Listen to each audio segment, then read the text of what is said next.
kingdom even from after very long name. They call me Colonel, Doctor, Ida, Betty, Obina, EST. Now, these names don't just come like that, but they are names that are given. I cannot forget the name that the public has given me called Wimpy.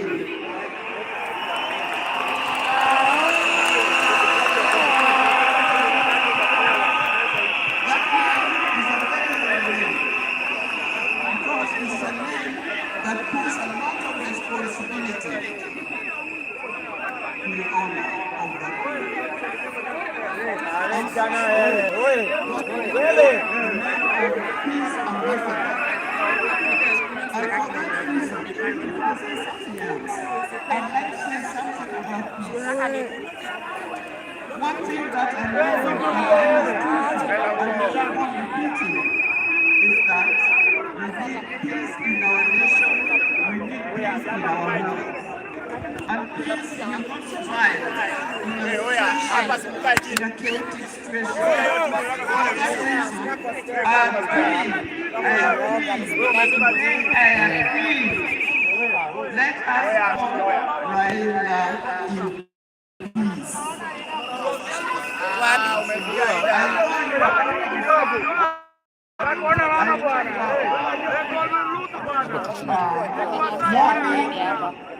You're sad about this, but let's keep peace so that the peace can prevail, not only here in the study, but also in the rest of the country. Coming to talk about my dear husband, Raila Amolo Odinga. I first met Raila way back in the early 70s, and we got married in 1973. For that reason, I've lived with this man for 52 years. Many of the people that I see or who are in this study could have easily be our children. No wonder you call him Baba. That name did not come from nowhere, but came from the experience and the life that he has lived with and the relationship that he has had with some of these people. During our union, we were blessed by 4 children. First, we had the first child was called Fidel Castro Nyayo Odinga. When Fidel was born, I was a bit hesitant the way he used the name. I said, why do you call him Fidel? Then he said he was a great admirer of Fidel Castro, and therefore he named his first child Fidel Castro Odinga. Later, we had the second child, Rosemary, and here again, Rose is the name of my mother, and Mary is the name of the called the child Rosemary. It also has a name, Rose. When it came to the third one,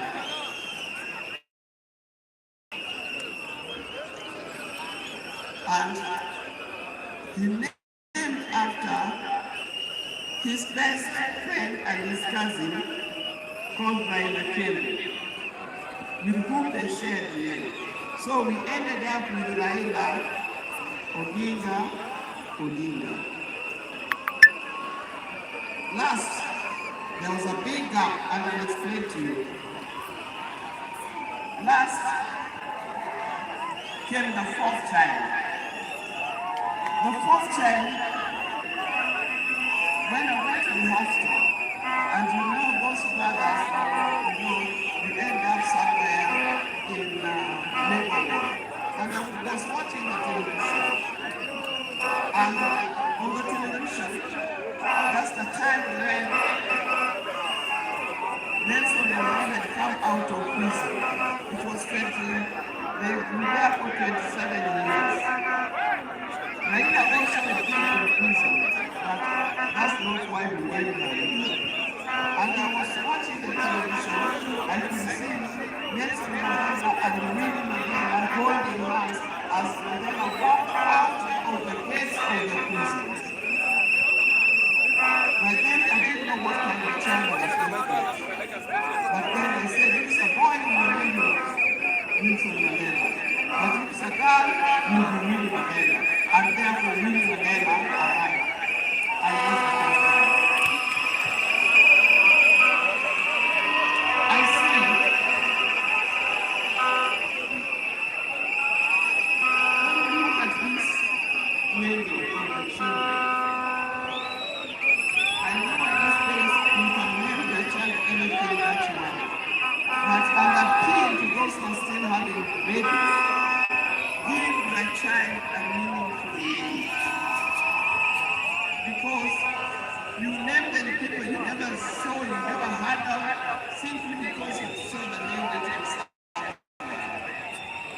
There's nothing wrong with giving our children the names of the people who in our lives we think of them. Our life was not smooth life. Just like every other family, there's been ups and downs. But as we continue living together, we've learned how to cope because we all have weaknesses and strengths. We learned to talk straight to one another. We learned to speak the truth.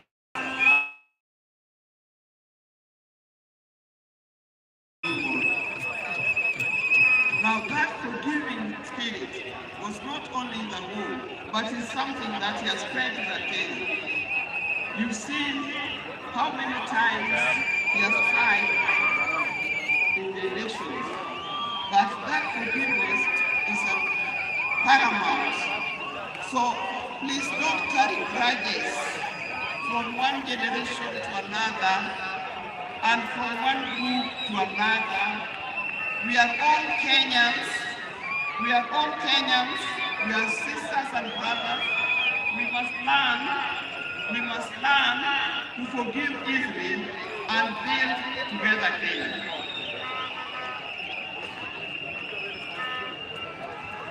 Towards the end, I'll not say everything, I would like to say everything, but time will not allow. And a span of 52 years is not a short time. I hope that when I get another opportunity on Sunday, I'll be able to say more. But one thing that he kept on repeating to me is that we must urge Kenyans, we must urge Kenyans to live in peace. He kept on repeating that. We must repeat it to our Kenyans, we live in peace. Raila hated dishonesty. He hated dishonesty. He hated greed.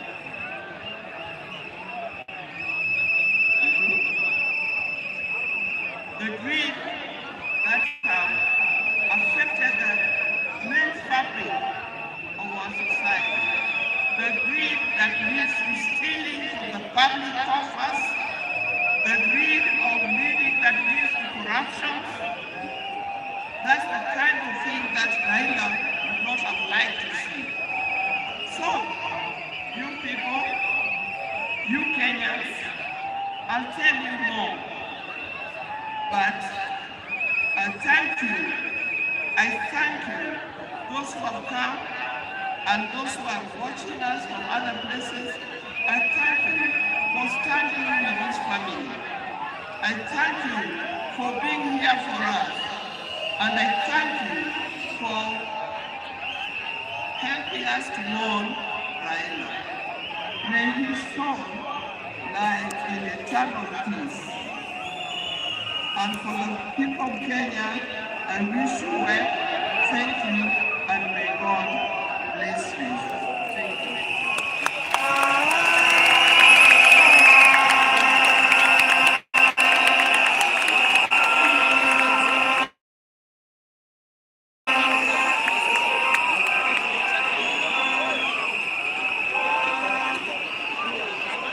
Fellow owners, here moving towards end. Allow me, Your Excellency, to do two things. First is to acknowledge that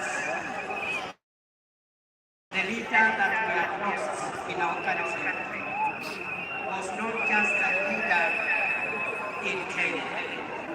He was a regional leader, he was a continental leader, and he was a global leader.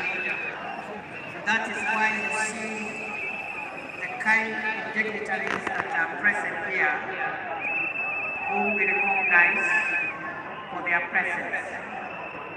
But we have also received formal condolences from global leaders from around the world. Allow me, owners, to acknowledge those condolences from heads of state and government of foreign nations. We have the condolences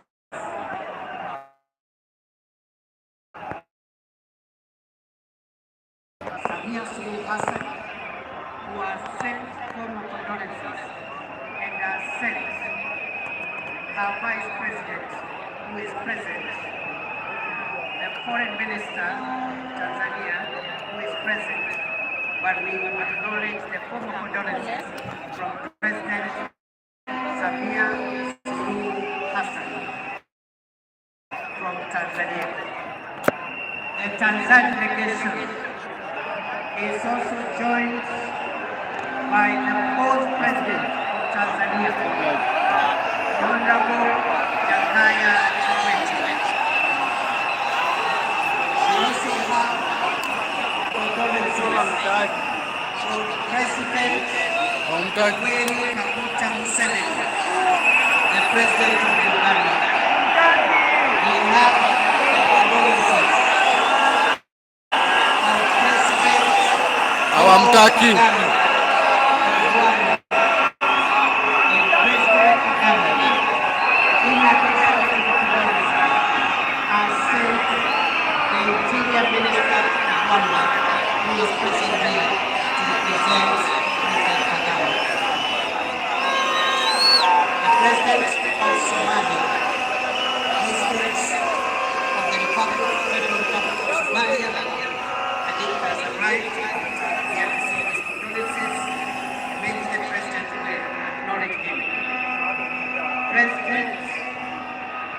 The Prime Minister of Ethiopia also sent condolences.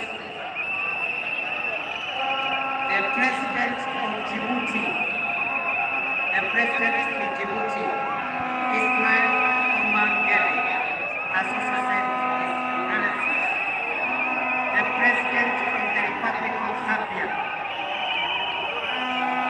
His Excellency Hakainde Hichilema, has also sent his condolences. The President of the Federal Republic of Nigeria, His Excellency Bola Ahmed Tinubu. The President of the Republic of Ghana, His Excellency John Mahama. The President of the Republic of Burundi, His Excellency Julius Maada Bio. The President of the Republic of Zimbabwe, His Excellency Emerson Mnangagwa.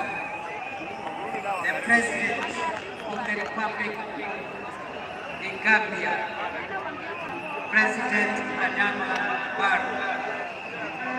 The President of the Republic of South Africa, His Excellency Matamela Cyril Ramaphosa,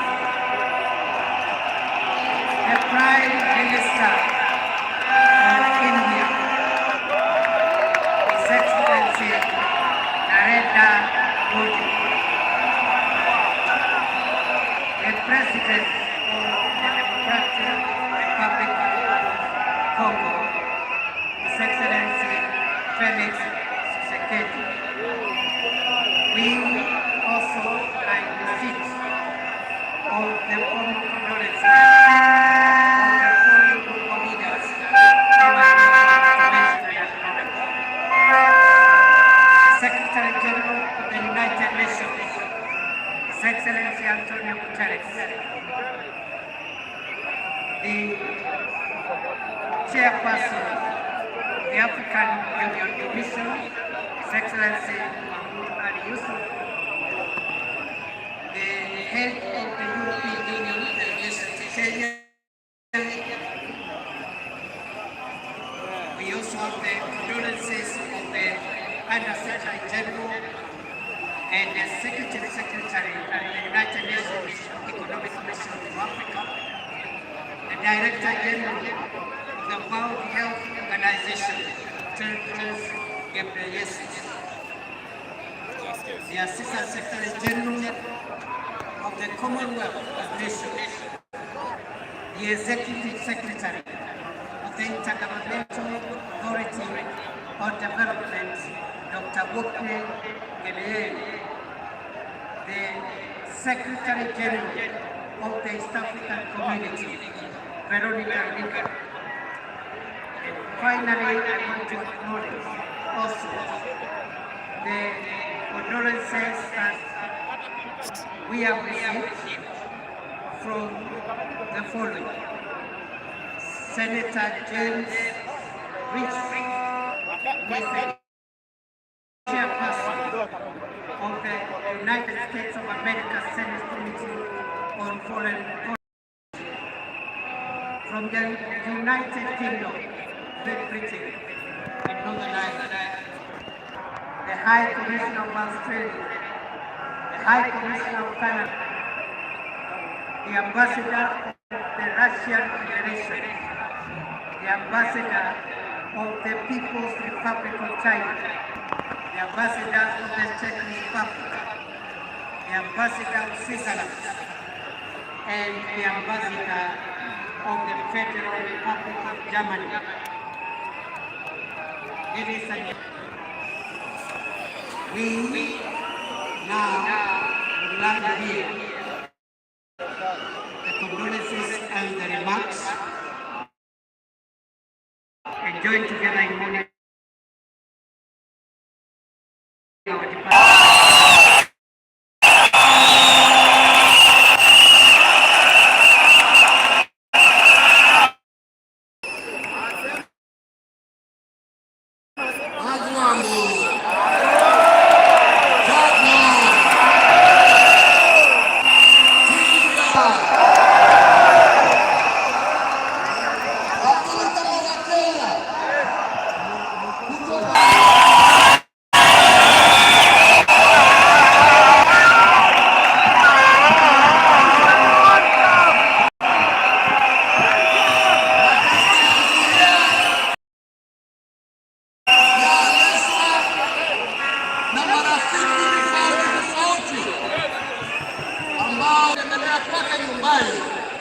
ulikuwa unawakuta huko. Marafiki kutoka kila kona ya taifa letu la Kenya. Raila alikupenda kwa sababu ya maono yako, alikupenda kwa sababu ya fikira zako, alikupenda ya vitendo yako, lakini sio kwa sababu ya rangi yako ama kabila lako.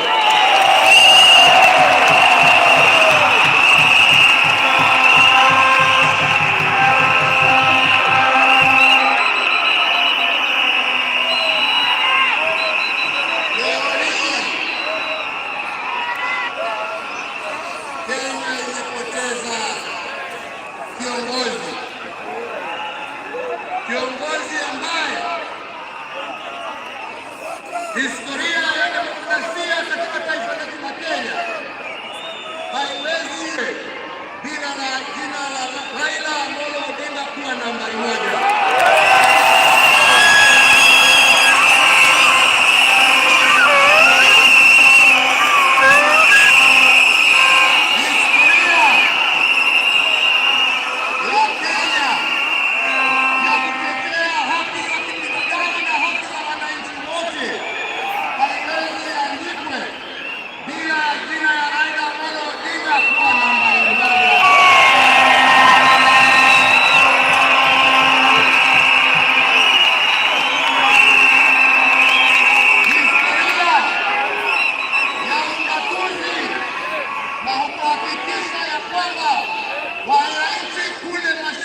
liandikwe jina ya Raila Amolo Odinga.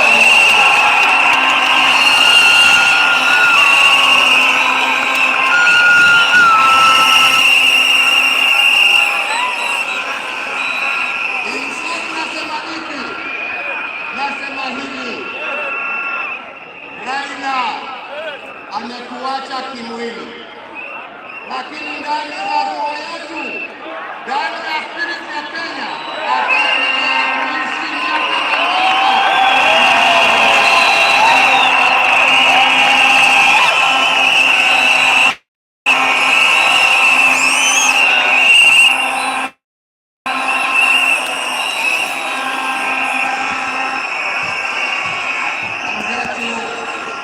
Raila alipenda amani. Raila alipenda umoja wa taifa letu. Raila alifurahia akiona Wakenya wakiungana, wakishirikiana, wakijenga taifa lao pamoja. Raila alikuwa mtetezi wa haki ya kila mtu. Mahali ambapo alikuwa anaona hakuna haki, Raila ndiye alikuwa wa mbele hapo kuhakikisha kwamba haki inapatikana.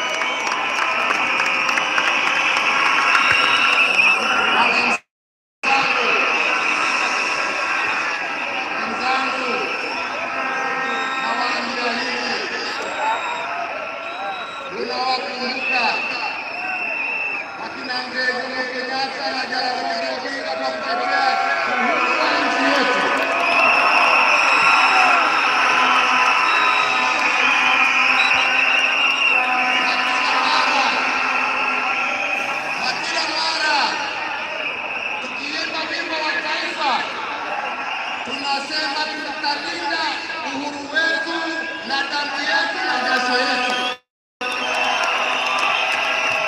Leo hii tukiwa tunaanza baba yetu Raila Amolo Odinga, nataka pia tujiape ya kwamba hatutakubali kama Wakenya haki za kibinadamu, demokrasia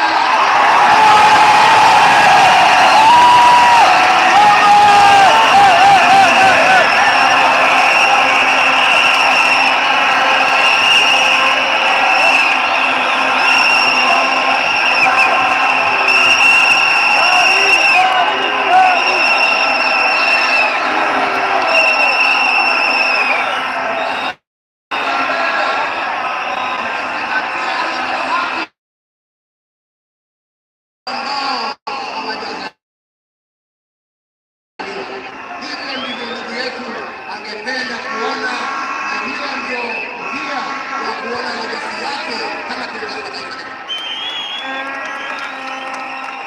Wenzetu siku ya mambo mingi, nimekuja kuomboleza rafiki na ndugu, lakini siwezi nimalizie nisiposema ya kwamba hata kama leo tuna huzuni na tunaomboleza, lazima kama Wakenya tuchukue nafasi hii, kwa sababu Mwalimu Nyerere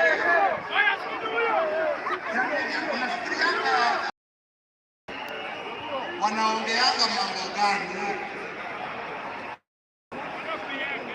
Mungu anasema anaongea siasa kama sasa. Kuangalia tu mambo yetu ya kukusia. Anatuchekelea. Nasema lakini unajua very keen sasa ndugu yangu. Unaenda mbele yangu. Sasa tayari na tunaongeleshana. Sio ati niko na haraka ya kuja kusikia.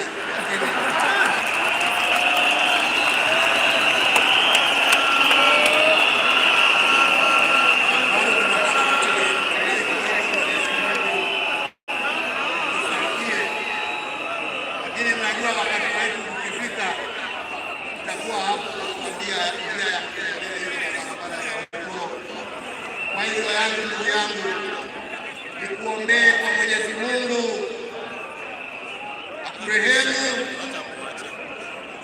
umlaze na amani na wenzako, ukijua ya kwamba tutakumbuka wewe na yale ambayo umebakisha tutaendelea nayo, na familia yako sasa imekuwa yetu, na tutaendelea kuwalinda na kuwachunga na kusimama pamoja nao kwa wakati wote. Nasema lala salama ndugu. Mungu awabariki familia yako na awafariji na wapatie nguvu, na Mungu aendelee kuibariki Kenya hii yetu, Afrika Mashariki na Afrika kwa jumla. Asanteni sana, Mungu awabariki.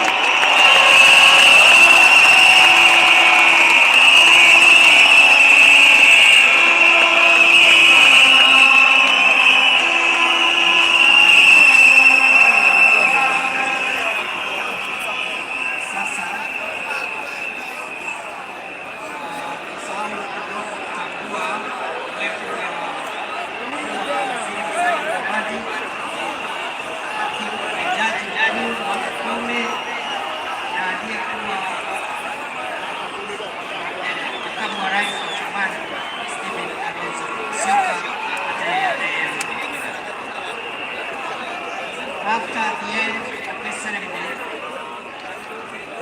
the security agencies led by the Kenya Defense Forces will make announcements through the military MC on the procedure that is going to be followed, because immediately after this, we want mourners who have come to pay their final respects to our departed leader to have as much time as possible in an orderly manner, in a dignified manner, to view the body of our leader. We want that exercise to begin as soon as possible, but we want to appeal for order, for calm.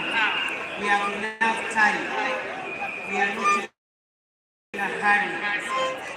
Everybody who has come here today for that reason will get a chance. As a committee that has been working on this, we want everything to go right. So please, our military, our security agencies will help us coordinate that so that we have security in the stadium as we pay our respects to our departed leader. Before we do that, allow me, ladies and gentlemen, now to invite the President of Kenya, His Excellency William Samuel Ruto, to come up with us. Mr. President, sir.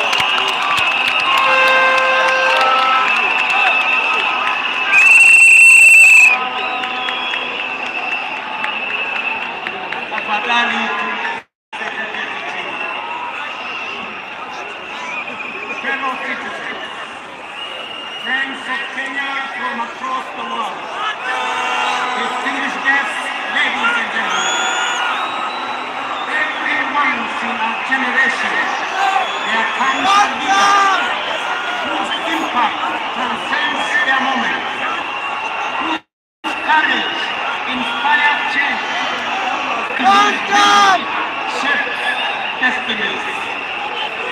My brother, Raila Amolo Odinga, was one such leader. Across space and time, there are few exceptional persons who, when summoned by the global history, rise to meet the challenges and opportunities of their time with indomitable vigor, with absolute conviction, and with unwavering valor. The Right Honorable Raila Amolo Odinga would marry, would Nyaro Alego, Abamo, Tina, Jacob, Enigma, would be Father, the man whose honor is here today.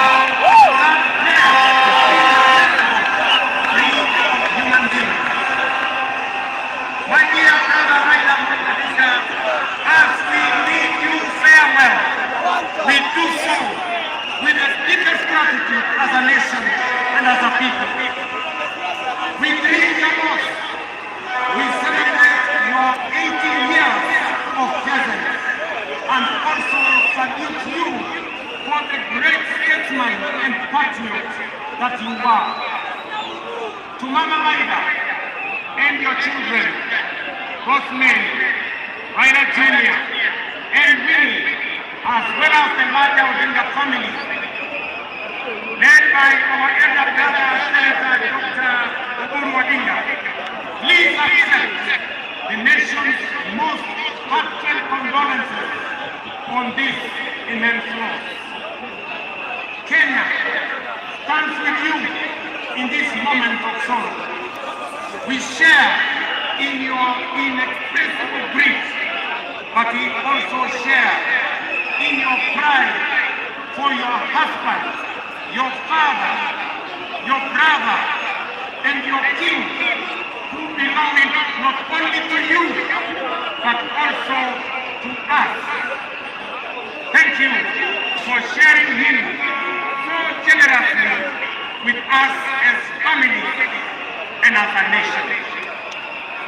Amon may no longer walk with us, but his spirit lives within every Kenyan and every African. Such was the depth of his influence and impact that even in his absence, his presence endures. Fellow citizens, we gather here today not just to mourn the passing on of Baba, but celebrate his purpose